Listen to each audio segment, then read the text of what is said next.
Hey y'all, this is Alex from the Rim Review. The Rim Review is a page that offers in-depth player analysis and gives nuance to the way that you watch basketball. In this series, we're going to be looking over every single prospect in the upcoming 2024 draft class, some of which you may know and some of which you may not. However, we're going to cover everyone from the first overall pick to the last summer league guy. In this video, we're going to cover freshman guard Kyshawn George out of Miami. When looking at Kyshawn George, the first number that jumps off the chart is his height of 6'8". That's really exciting for someone who's really going to be playing probably the 2 at the next level. Additionally, Kyshawn George is a freshman, however, he's older for someone in his class, being a little over 20 years old. That being said, he's still a freshman, still raw, a lot of room to develop.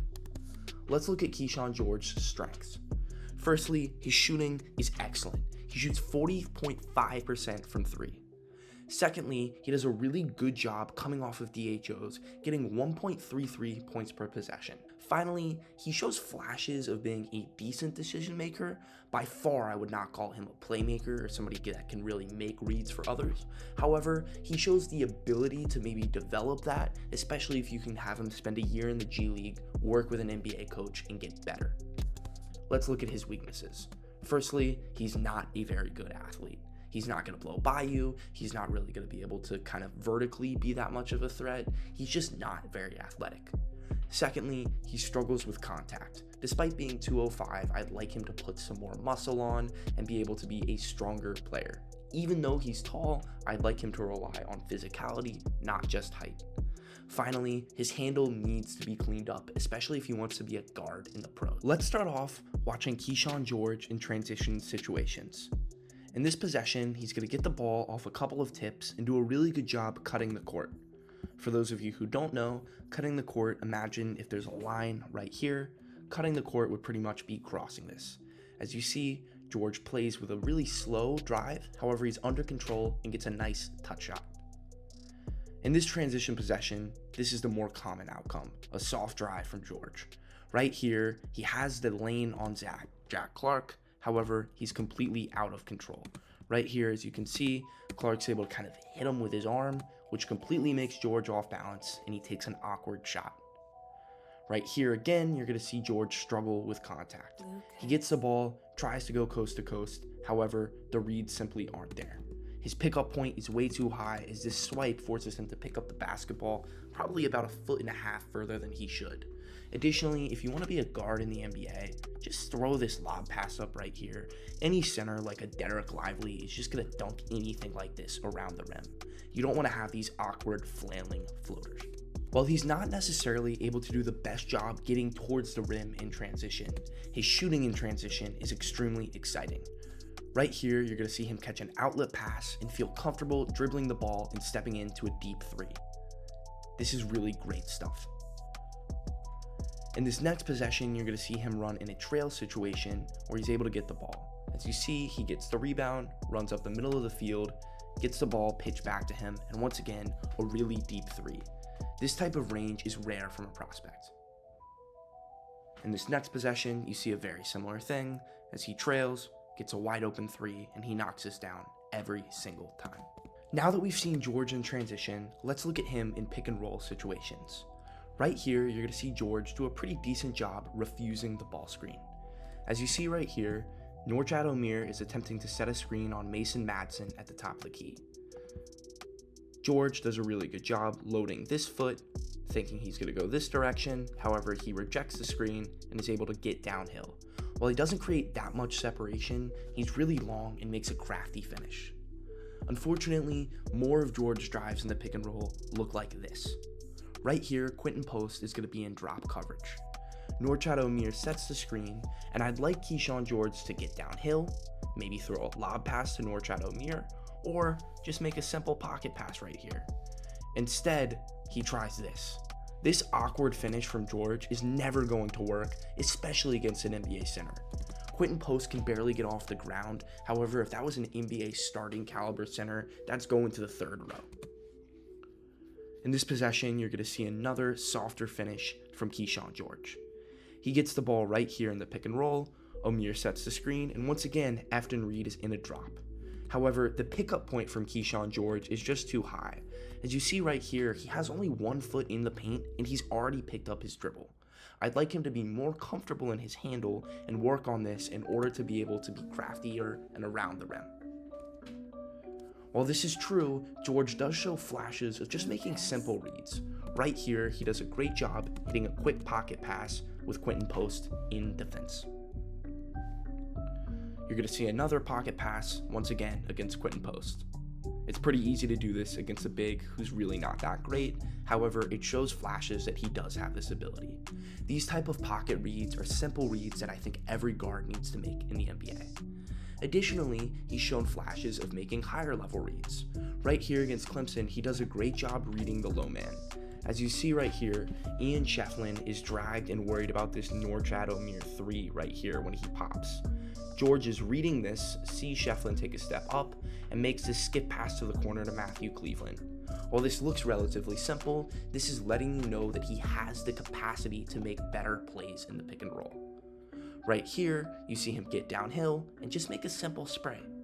These might not be plays that you see on SportsCenter, however, they're winning plays that help teams succeed at the next level. Let's watch some more Kyshawn George playmaking. Right here, Miami runs a really good action in order to get Norchad-Omier open in a lob situation. This stagger flows into a double ball screen in which Kyshawn George makes the right read and throws the lob. While this looks simple, it's something that you have to do to be a successful pro. Right here, Miami's going to run a Spain pick and roll action, which is when this screen is set on Tyrese Proctor, and then this back pick is set on Ryan Young.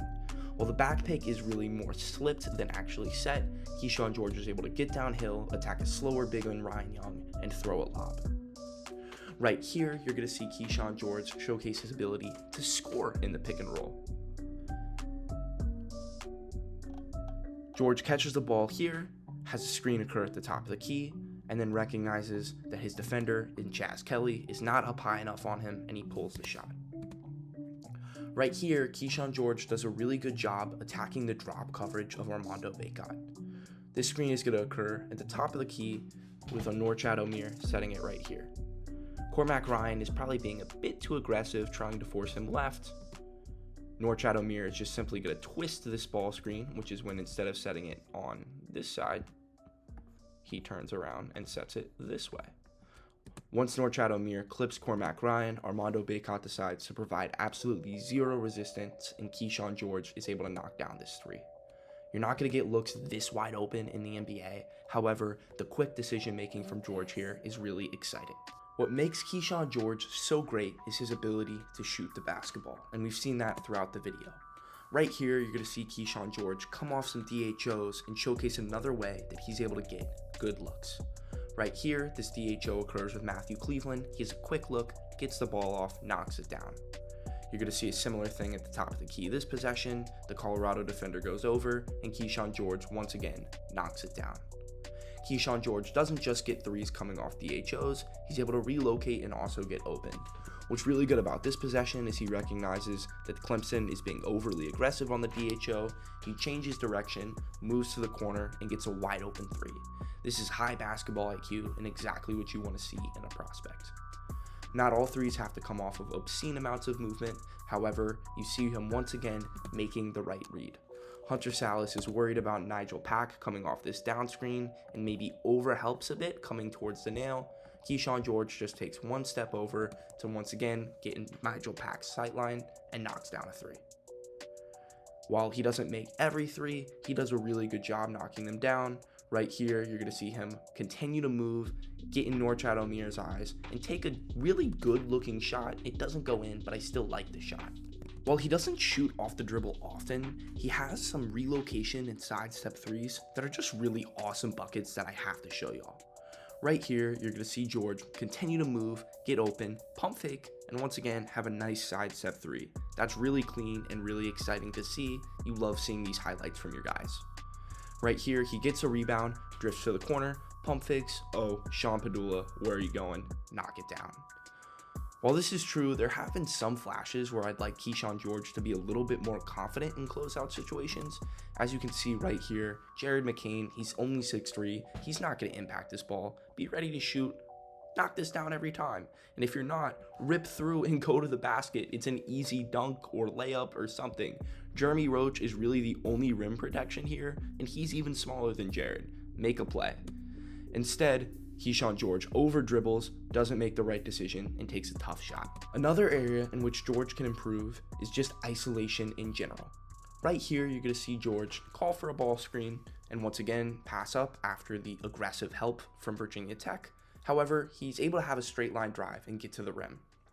He doesn't have much separation. However, he's slow, under control, and gets a good look. In this possession, you're actually going to see him pick up the ball early again, something he can work on. However, he has a nice step-through finish. Ideally, I would like George to maybe take another dribble. Once again, attack Quentin Post. He's not that fast. Maybe force Jaden Zachary to come in a little bit with help, and then you can kick to Patrick Beverly, read this man. But you can't make reads if you don't have an active dribble. Let's watch George again try to change pace in order to score.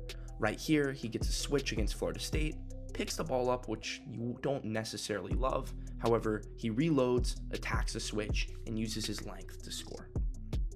While he uses his length in order to get a lot of good buckets, sometimes he's not able to create for himself.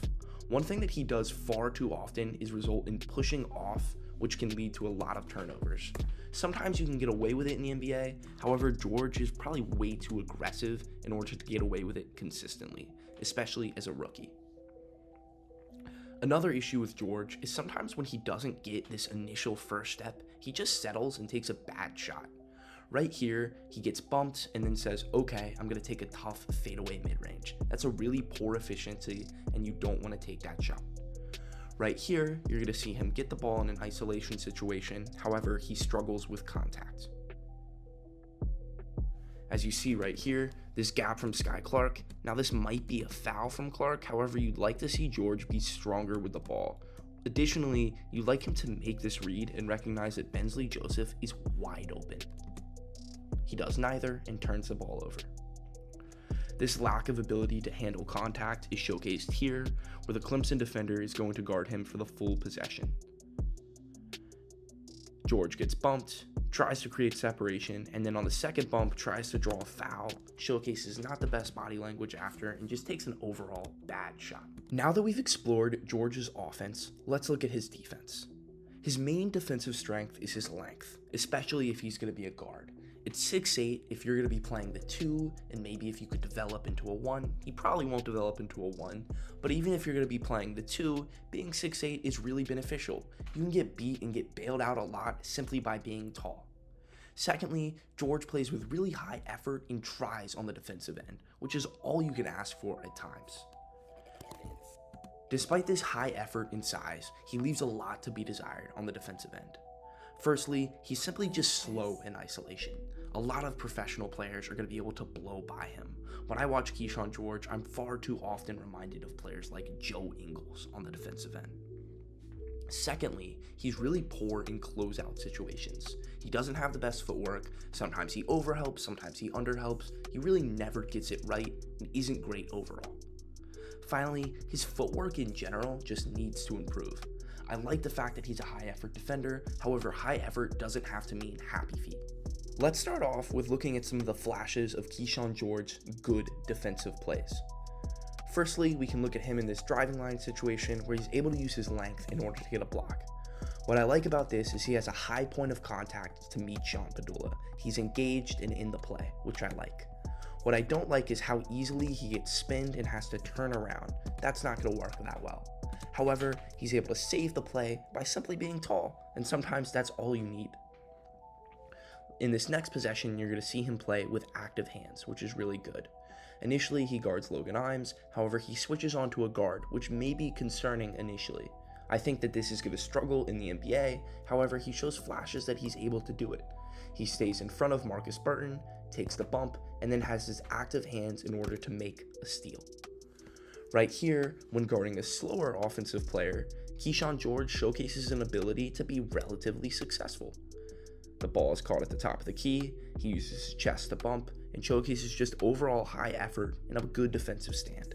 While George's effort is very high, sometimes effort is simply not enough. Right here, he's guarding a guard in Sean Padula, and his footwork is simply non-existent. As you look right here, when Padula catches the ball, George is all out of whack, reaches, and just gets completely blown by. You see this far too often with him. Right here against Boston College, he has a decent pickup point, not great, would like it to be higher. However, he catches again and immediately gets blown by. He tries to recover, however, it's simply not great defense. Against RJ Davis, one of the higher level guards he's guarded, he struggles. You see right here, takes way too many steps, and it's just overall happy feet. I think RJ Davis settles here in taking this three, but look how many steps that Kyshawn George takes. RJ Davis has barely done anything, and the feet are all over the place. I hate saying that. Let's watch Kyshawn George in a closeout situation that turns into a driving line play. Right here, you watch George, and he's initially kind of helping to tag and catch this roller in Bay and Dongo. When George closes out, he's way too aggressive and really outruns Miles Kelly on the line. As you see, all his momentum is pulling him this way, his back is not vertical, he's leaning the opposite direction, he's simply all over the place. I understand that Miles Kelly is a relatively talented guard, however, if this is happening against Miles Kelly, imagine what's going to happen when this is Steph Curry on the wing. He does recover, however, he's immediately beat as soon as he stands back up, and it's just bad defense. When looking at him in a pick and roll situation, his screen navigation is not amazing. DJ Burns is not a great screen setter, however, he's able to clip Kyshawn George. Despite this, Kyshawn George is able to get away and have his length save the play. He's a high effort player, and when you have high effort and you're tall, sometimes things just work out. Right here, you see him not really impacting the screen. He gets clipped by PJ Hall. He's trying to recover. However, things are not great. I'd like him in Norchad Omier to make some kind of conversation here. Maybe at this point, Norchad Omier should pick up the ball and Kyshawn George should sprint back out to PJ Hall. None of that happens. The talk is bad, and then the pump fake really just blows by him. Not great defense from Kyshawn. Let's finish off by watching some more closeout situations from Kyshawn George. Right here, his awareness off the ball is simply non-existent. You always want to be alert, and I understand that he's really focused on RJ Davis here, worrying that he might cut or something could happen. However, you need to be alert when playing basketball. As you see, Seth Trimble catches the ball, and Kyshawn George doesn't even look at him until after the pass has already got to him. Additionally, you don't want to panic, especially you got to know the personnel. Seth Trimble is not a very good shooter. Kyshawn George should not be sprinting and scrambling like this. Instead, I'd like if Kyshawn George was patient and maybe slid right here. And at this point, you're going to live with Seth Trimble taking a shot. However, you're not going to live with him completely blowing by you and getting an and one finish. Just not good basketball. Right here, let's finish off by watching him in a closeout situation, which he does an okay job of, and then he does a good job in a gap here. So he showcases that he is somewhat alert. He gets beat on this closeout, which is not great. However, he's here, alert in a gap, and then gets back. Would like maybe some more active hands, but it's not bad. He shows flashes of being able to develop these skills, and I think with time, he could be a decent player. Overall, Kyshawn George has a really interesting decision to make. At the moment, he has declared for the NBA draft. However, he still has remaining college eligibility and could decide to wait another year before declaring. I think for him, he would benefit a lot from another year of college, especially if he went to another school that could maybe work on some of his weaknesses. While this is said, I think more likely than not, he's probably going to stay in this class, especially because it's not the strongest of draft classes. I think an NBA team may reach on him because of his 6'8" height and shooting ability, and even though I have him graded as an early second round pick, I think more likely than not, he's probably going to be picked in the late first round. I think for George to be successful, once again, as I mentioned in my Bobby Klintman video, he needs to go to the right organization. If you get an organization that has time and is willing to work in the G League, I think he could be really successful. I'd like him in a team like Memphis that could get some size and shooting to space the floor around a player like John Morant. However, Memphis does have a lot of guys like Jake LaRavia that are similar builds that they've already drafted that have not necessarily worked out to the fullest of their goals. I think for Kyshawn George, his floor could be if he's never able to become an athletic enough player to even play in the NBA. I think that's a major concern for scouts and why I have him graded in the second round. Additionally, while he has shown flashes of being a pretty good passer, if you're so loose with the ball in isolation, being able to make those passes in pick and roll situations don't really matter. Overall, I think Kyshawn George could probably have a pretty solid NBA career, probably coming off the bench, being a good shooter and a spark plug. Maybe he's even able to be kind of that fifth starter in a rotation on a contending team. I think only time will tell, but I'm really excited to see more basketball from Kyshawn George. Thank you for watching.